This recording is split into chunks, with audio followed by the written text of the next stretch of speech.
അസ്സലാമലൈക്കും. ഇന്ന് നമ്മൾ ദാലും ദാലും റിവൈസ് ചെയ്യും. ഇത് ദാൽ, ഇത് ദാൽ. ദാലിൻ്റെ കൂടെ കസർ ഫതഹ് ഇട്ടാൽ ദാ. ദാലിൻ്റെ കൂടെ കസർ ഇട്ടാൽ ദി. ദാലിൻ്റെ കൂടെ ഫതഹ് ഇട്ടാൽ ദാ. ദാലിൻ്റെ കൂടെ കസർത്താൽ ദി. ദാലിൻ്റെ കൂടെ വമ്മ് ഇട്ടാൽ ദു ദു.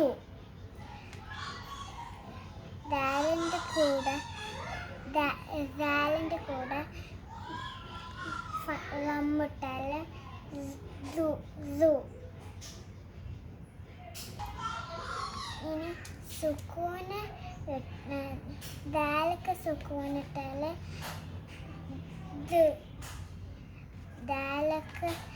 ദാലക്ക് സുക്കൂനിട്ടാൽ ദ്.